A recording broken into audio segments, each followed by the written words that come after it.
Selamat datang. Di hadapan saya ada Samsung Galaxy X Cover 7 Pro dan saya akan membuka kotaknya sekaligus melihat sekilas perangkat dan spesifikasinya.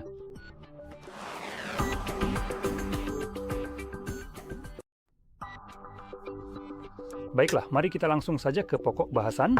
Kami memiliki tab penarik di bagian belakang, jadi itu cukup mereka benar-benar sampah, seperti yang kuduga dari Samsung besar.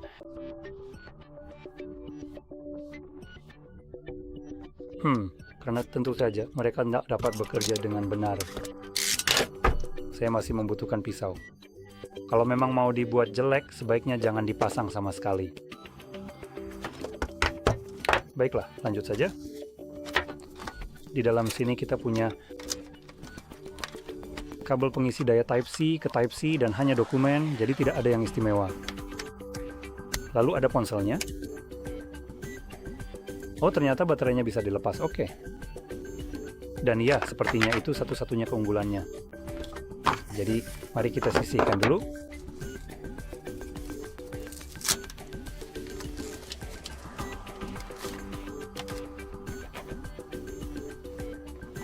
Jadi ini agak sedikit bertekstur karet, jadi kalau disentuh kulit rasanya tidak terlalu terasa, tapi kalau mulai digaruk dengan kuku, kamu bisa merasakannya. Sekarang ada sedikit kesan-kesat di sini. Baterai yang terpasang di sini, coba saya lihat dengan cepat. Kapasitasnya adalah 425 mAh. Bisa kamu lihat tepat di atas kuku saya ini. Saya angkat dulu ini sebelum lanjut dan pasang kembali penutupnya. Kita juga punya slot SIM dan SD di sini. Patut diapresiasi Samsung karena benar-benar menyertakan itu. Dan ada sedikit segel di sekeliling sini untuk perlindungan air ringan. Tapi ponsel ini jelas tidak tahan air. Jadi jelas penutup belakang yang bisa dilepas menandakan itu. Jadi udah terpasang, mari kita nyalakan. Jadi dalam hal tampilan di sini kita memiliki tampilan 6,6 inci dengan resolusi 1080x 2408 pixel. LCD IPS kecepatan penyegaran 120 Hz setidaknya. Dan ia memiliki rasio layar ke bodi 77, hampir 78 dengan kerapatan pixel 400 pixel per inci. Dilapisi dengan Cornell Gorilla Glass Victus Plus. Jadi untuk urusan tampilan, di ponsel ini sebenarnya tidak terlalu bagus. Tapi untuk harga 600, sebenarnya siapa yang aku bohongi? Untuk perangkat seharga Six Nerdens, ini benar-benar menyedihkan. Ini benar-benar parah, jujur saja.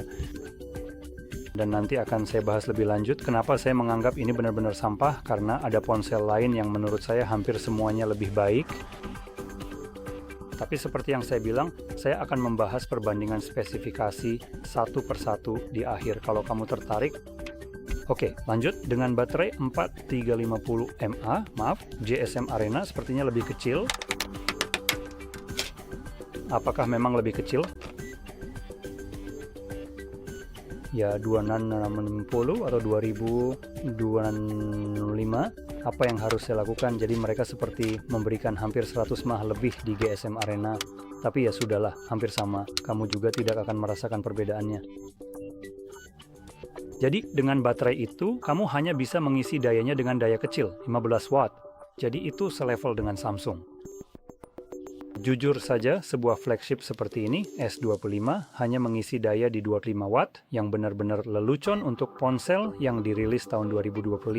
Jadi 15 watt itu memang diharapkan dari ponsel ini. Itu seperti isyarat tidak sopan dari Samsung, hanya itu maksudnya. Agar kamu bisa membayangkan, kalau kamu belum tahu, kalau kamu belum paham, 15 watt itu biasanya kamu dapatkan di ponsel murah yang harganya $100 atau kurang.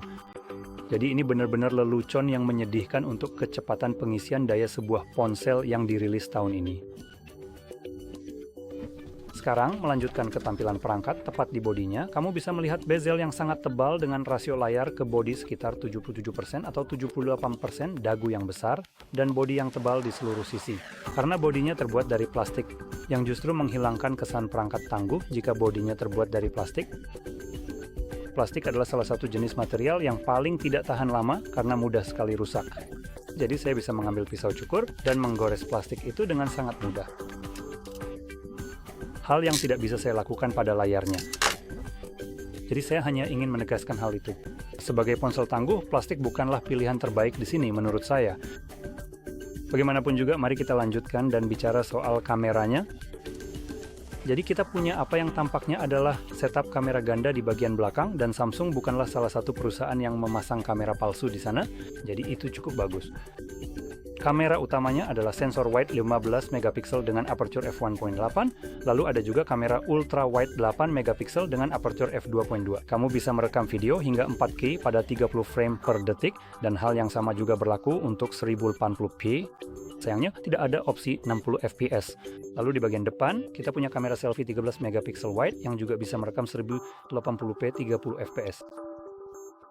Jadi, dalam hal kamera, menurut saya ponsel ini punya sensor utama yang lumayan dengan 50 megapiksel, meskipun saya belum tahu seperti apa kualitas fotonya nanti, tapi kamera ultra wide dan selfie-nya agak di bawah rata-rata dengan hanya 8 dan 13 megapiksel, dan kualitas perekaman yang hanya dibatasi di 30 frame per detik agak mengecewakan untuk ponsel tahun 2025 yang sudah memakai Snapdragon CBS Gen 3.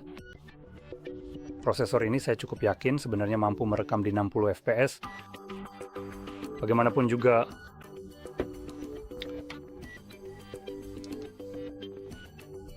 lanjut ke bagian internal karena tadi saya sempat membahas kamera.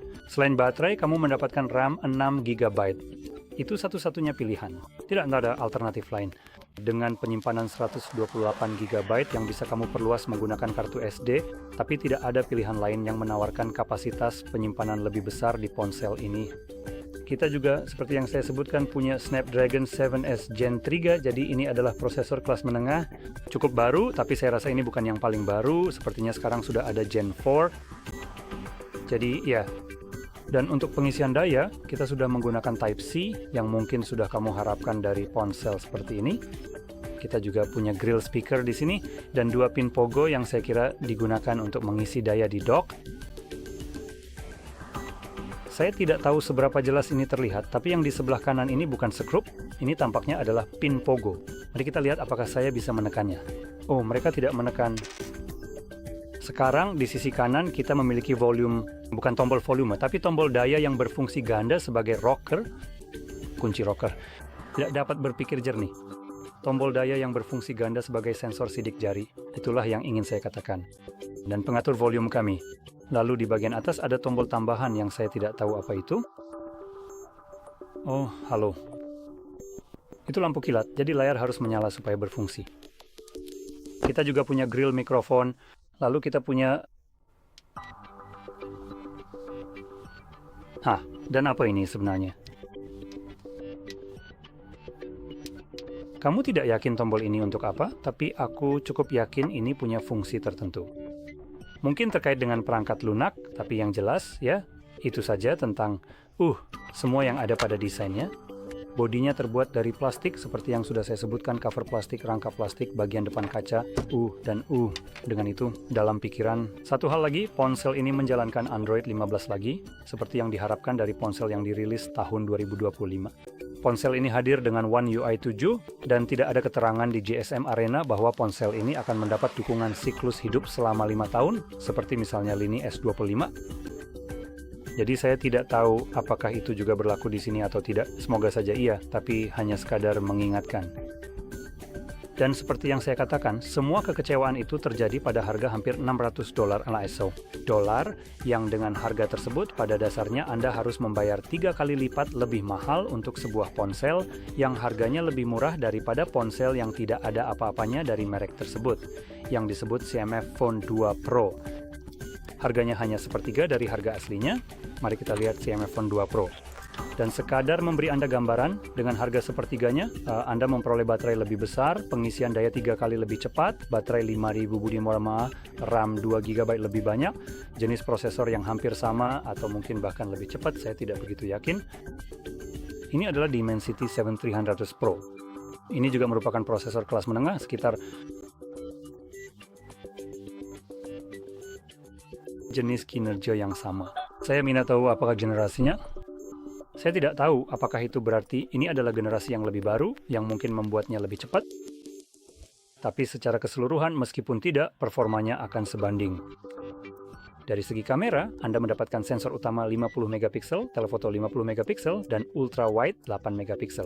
Dan Anda bisa merekam 4K 30 dengan atau tanpa slow motion dengan 1080p di 30 atau 60 fps dan slow motion di 120 fps. Jadi Anda mendapatkan perekaman video 60 frame per detik yang jelas akan lebih baik.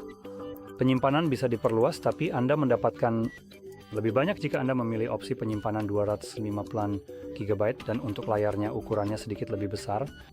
Ukuran fisik ponsel ini akan kurang lebih sama, layarnya 0,77 inci, jadi sekitar 0,17 inci lebih besar jika saya ingat dengan benar. Tapi karena bezel di ponsel ini sangat besar, CMF Phone One memiliki bezel yang lebih kecil yang mungkin membuat ukuran fisik ponselnya jadi hampir sama. Selain itu, layarnya sudah menggunakan AMOLED dengan refresh rate 120 Hz, touch sampling rate 21/60 Hz, jadi saat Anda menyentuh, seberapa cepat layar memproses sentuhan Anda, sertifikasi HDR10+ yang saya rasa merupakan fitur berbayar, dan tingkat kecerahan puncak 3000 nits dengan kepadatan piksel yang lebih tinggi, rasio layar ke bodi yang lebih besar, dan juga bodi berbahan plastik. Sekarang, pada akhirnya, Anda mungkin mencari ponsel ini hanya karena ketahanannya, dan jika itu alasan Anda melirik ponsel ini karena secara teknis, Xcover memang dipasarkan sebagai perangkat tangguh yang terbuat dari plastik. Seberapa tangguh sih plastik itu? Jadi, dengan mempertimbangkan hal itu, apa yang saya sarankan untuk dilakukan? Jika Anda mencari ponsel tangguh, cukup beli saja casing yang benar-benar kuat. Cari saja di platform seperti Tmall, Express, atau yang lainnya. Temukan casing yang benar-benar kokoh untuk ponsel Anda dan pasang saja di sana. Bersama di antaranya bahkan benar-benar terbuat dari titanium yang harus dipasang dengan sekrup, jadi Anda tidak bisa melepasnya kecuali punya obeng. Dan casing seperti itu saya jamin akan melindungi perangkat jauh lebih baik daripada bodi ponsel yang terbuat dari plastik yang mungkin tetap ingin Anda pasangi casing juga, karena kalau plastik jatuh, plastik itu bisa berubah bentuk, jadi tajam dan tidak nyaman digenggam. Jadi ya, akhirnya jadi menjijikan. Dan pada titik itu, kalau kamu membeli perangkat rugged yang ternyata tidak rugged, apa gunanya? Nah, satu hal yang ingin saya sebutkan, Samsung, saya cukup yakin punya beberapa fitur tambahan di sini. Khususnya untuk Xcover, yang mana saya sendiri tidak tahu persis apa saja. Saya memang tidak pernah benar-benar menggunakan perangkat ini atau mengecek fiturnya. Saya benar-benar melihatnya sebagai perangkat keras ke perangkat keras dengan apa yang ditawarkannya untuk harga tersebut. Dan mungkin perspektif yang terbatas itu kurang memberikan hasil. Dan jika perangkat lunak adalah jenis yang menjual perangkat ini, perangkat lunak tersebut dapat dipasang pada perangkat lain manapun, tetapi Samsung memilih untuk tidak melakukannya. Jadi sekali lagi, mengapa Anda membayar lebih untuk sesuatu seperti itu? Apakah berbasis perangkat lunak? Tapi seperti yang saya katakan, saya tidak tahu sebenarnya apa itu. Set fitur di sini berkaitan dengan semacam fitur Xcover, mungkin juga ada panggilan satelit atau semacamnya. Dalam hal ini, jelas perangkat ini mungkin sedikit lebih terjangkau, tapi ya, jika kita mengurangi fitur-fitur seperti itu, perangkat ini sangat mahal. Jadi ya, kalau kamu merasa video ini bermanfaat, jangan lupa untuk like, subscribe, dan terima kasih sudah menonton.